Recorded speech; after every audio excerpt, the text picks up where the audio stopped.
proficiency scores have continued to drop over a decade, leading to our district having the lowest scores in the county. Yet this board voted to promote Dr. Mitchell to superintendent despite his failure to improve academic proficiency as assistant superintendent responsible for curriculum and instruction. And less than a year later, they pushed him out with a failing performance review that they delayed making available to the public as required by PA Public School Code of 1949. Again, they think they're above the law. This is not transparency and certainly not putting students first. I also find it concerning that Lovell, who doesn't even pay school taxes, is leading decisions about how to spend the money of those of us who actually pay them. This board approved the budget with an estimated $2.5 million deficit that relies on dipping into unassigned rainy day funds for the autism classroom, cut ACTI investment, and cut classroom staff by not replacing a retiring math teacher when only 18% of our 8th graders were proficient in math. Yet this school board approved moving $3.2 million to capital reserves, costly new projects for athletic fields and additional facility improvements, expanded the central office, and approved administrative raises a year before contracts were expiring. This is not responsible budgeting that focuses on what's best for our students and community. We should be prioritizing classroom positions over central office, funding career technology education and special education over athletic fields and additional facility improvements. It appears disingenuous for candidates such as you to say she's interested in community input on things such as naming the renovated building when this was already done in the 2023 Spring Community Survey, the last time she was actually on the board. Yet she and others shut down community comments when they don't like what they're hearing. On November 4th, voters need to elect knowledgeable school board members that engage different points of view, respectfully interact with all constituents, and actually support transparency and accountability. Elect board members that will actively support teacher and staff enrichment and empowerment to improve our student outcomes. And finally, we need to elect board members that will work with administration to make the difficult spending priority decisions for a balanced budget that meets our education needs without more tax increases.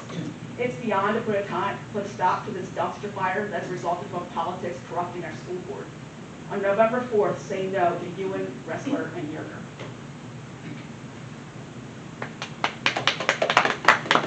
Jerry Anderson.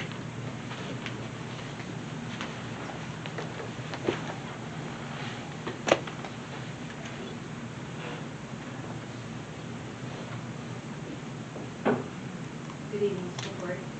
I'm a resident, taxpayer, a concerned parent, and now head coach of the 12U Littlestown softball rec team, who is speaking up for the children who can't share how Danielle Brenneman affected their softball experience this fall. Please.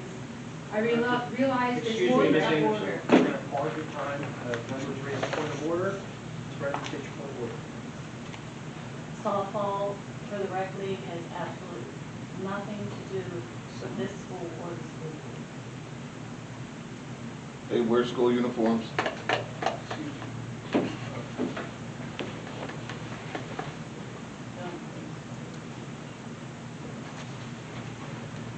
The chair rules the point of order is well taken. The public comment is for citizens to have the ability to address matters that are or may be before the board. Matters relating to an outside youth organization are not board business and therefore not appropriate during the public comment in our board.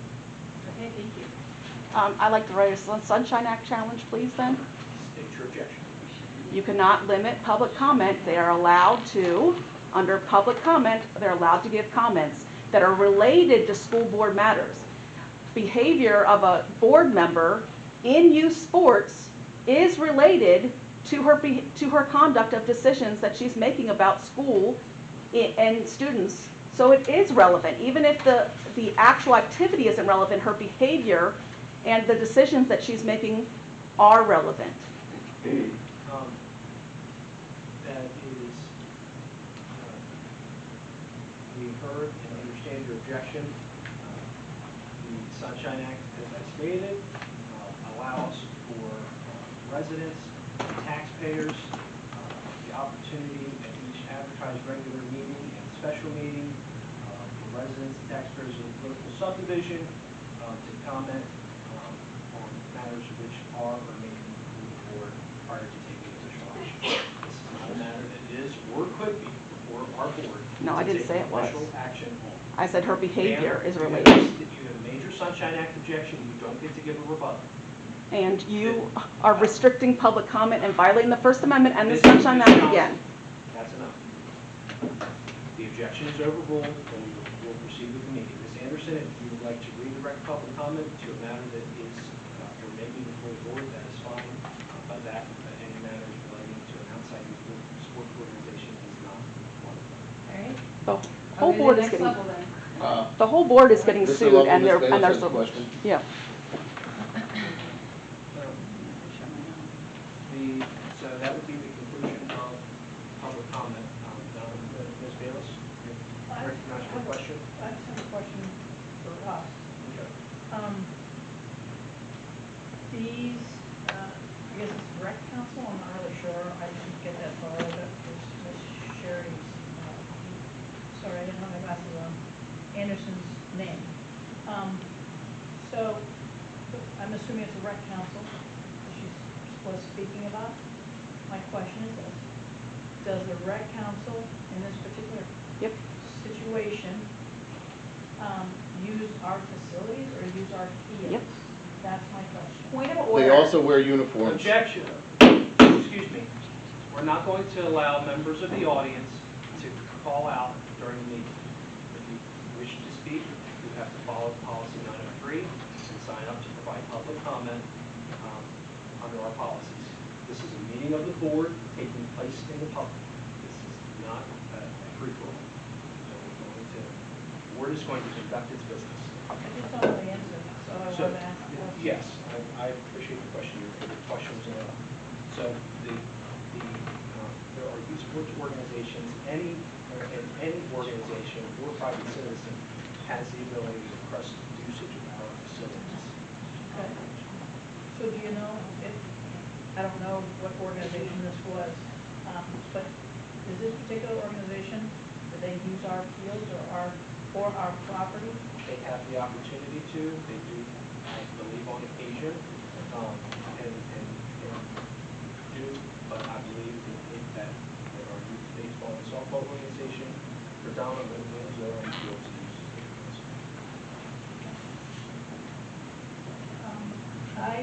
They also have their own governing body. Correct. Okay. I'm just speaking for myself. I don't think it would be harmful to hear from an organization that uses our property if they have some concern in regards to our property. It's not a concern. That's, If it has to do with our school property, I'm happy to meet with anybody and discuss any concerns that we have regarding school decisions. Okay. Okay. what the person raised was not about. We don't know. property. Wait, didn't finish your comment. She made, there was comments about the board, and she made. And Okay. Can I have a motion to approve the September 15, 2025 regular board meeting minutes?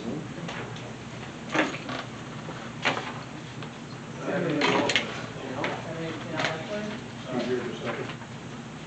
Motion is second. Is there any discussion? Yes.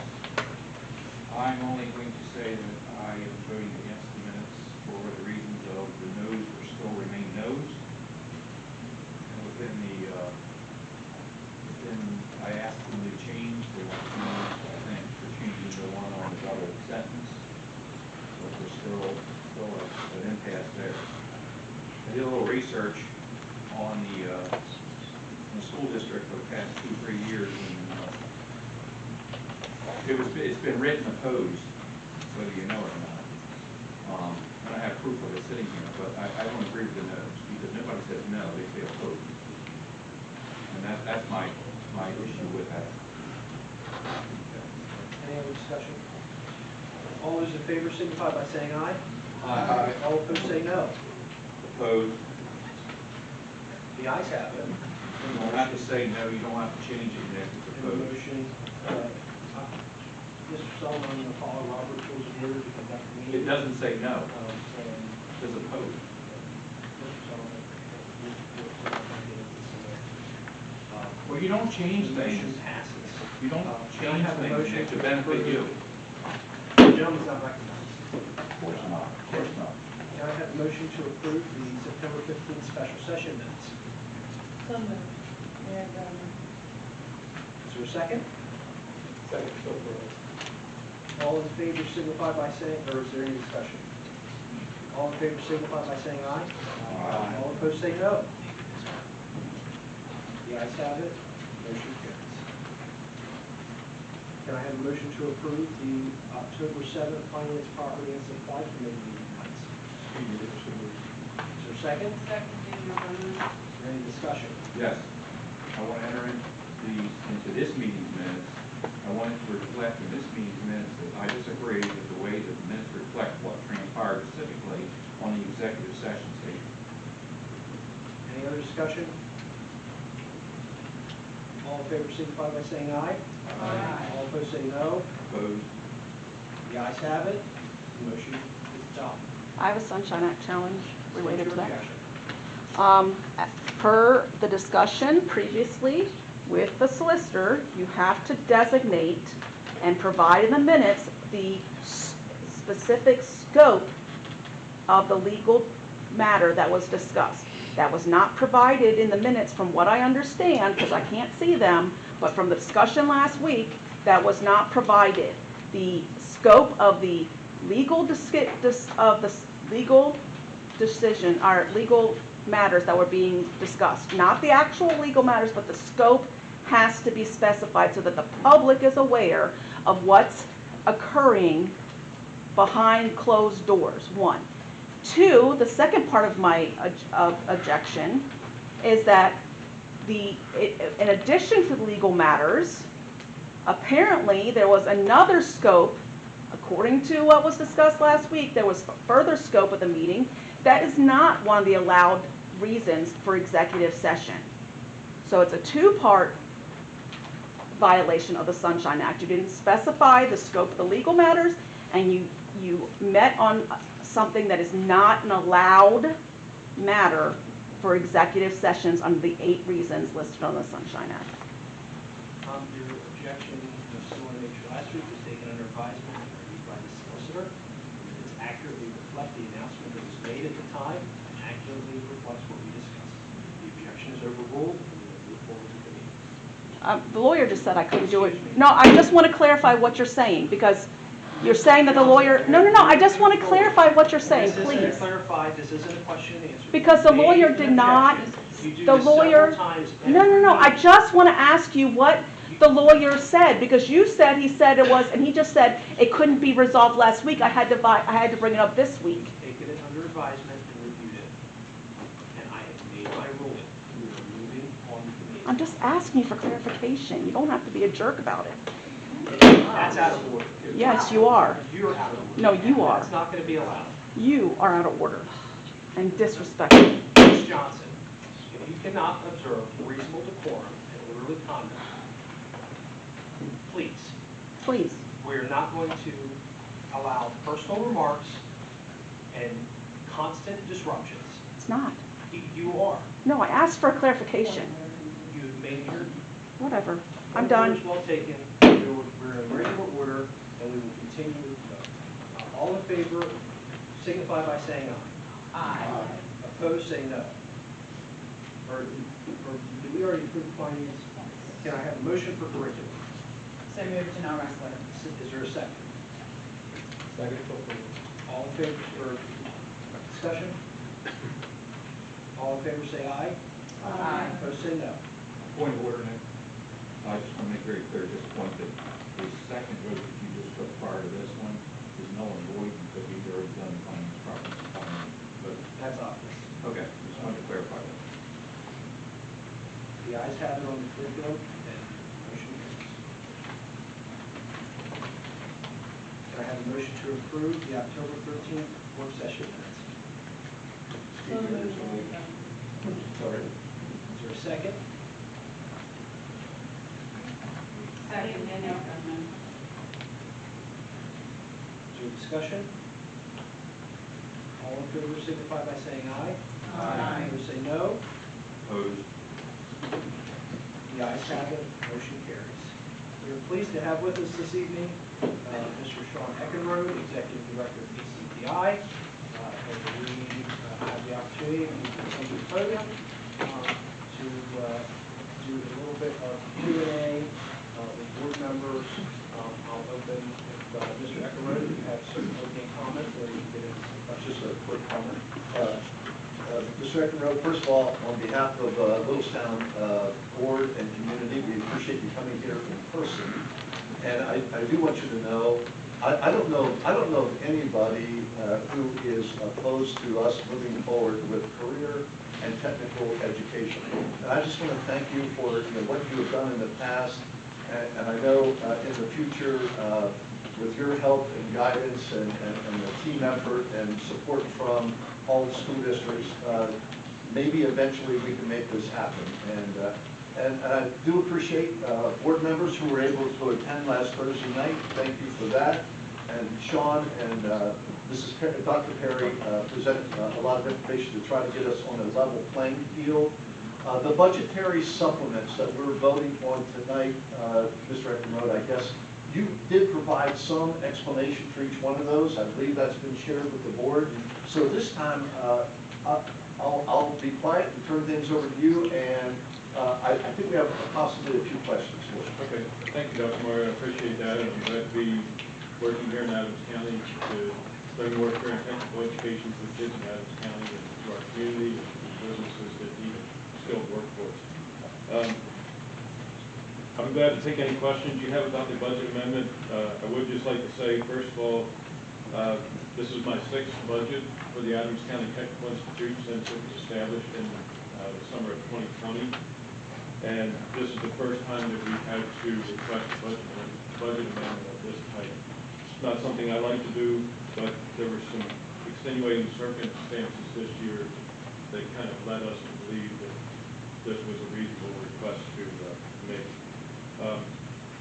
There were 4 reasons for this budget amendment. The first one is for a second allied health lab teacher. We accept 28 students into the allied health lab program each year, and for the last 3 years, we've had over twice that many students apply to the program. A couple of years ago, the teacher said she would take 40 students if we could hire her a lab assistant, and so we did that. We found a lab assistant who's been working with us for a couple of years. One thing I would like you to keep in mind about our budget is our budget has to be prepared by the end of March. And the reason for that is we have to get it out to all the participating districts so that they can look at it and approve it. And so between March and June, sometimes things happen that affect our budget. And this allied health lab assistant was one of those things. After we got this budget into the hands of the district, the lab assistant that we had decided not to return the next school year. And based on that and some health reasons with our current allied health lab teacher, we felt it made more sense to hire a second full-time teacher so that we could continue to take 40-plus students into that program. We limited the 25-26 school year to 28 students again because we were unsure how the allied health lab assistant position would work out. So we're requesting a full-time allied health lab teacher to begin in the second semester of the school year. Another reason for this request is the collective bargaining was still in progress when this budget was submitted to the districts for approval. And since that, we do have a approved collective bargaining agreement, but when I looked at some of the numbers on as a result of that bargaining agreement, there was a little bit of a difference there that I thought we should address. The third reason for this budget amendment was for a stipend for the superintendent of record. The superintendent of record for jointly owned and operated technical schools like ACTI typically comes with a bit of a stipend for that position, but until this school year, we hadn't paid our superintendent of record. And no offense to superintendent of records in the past, but a lot of times I did not have a lot of contact with that superintendent of record. They didn't provide a lot of individual meetings with me to give me some guidance and help me along. But our superintendent record for this school year is someone who's very experienced with career and technical education, and she meets with me at least once a week for 2 hours on Monday morning. She's really helped facilitate conversations at our superintendent meetings to really push this project along to help us make some decisions for the future. And finally, until just a couple of months ago, when we hired a assistant to the director for me to help me out as the only administrator of the school, we've only had 2 people that help me run the entire school. And if you think about your district and all the positions that you have, everything from an HR person to a payroll person to a business ops manager, maybe assistant business manager, accounts payable, accounts receivable, auditing, PIMS report, PIMS coordinator, that was all done by 2 folks at ACTI. And when we looked at their job descriptions, they were initially hired as a secretary when we were part of Gettysburg School District, but their job responsibilities are much more significant than that. And so we asked the intermediate unit and the Pennsylvania School Board Association to take a look at our staffing and compensation that those folks receive. And the JOC also had some discussion about that. And the JOC settled on some numbers, and when our studies came back from PSBA,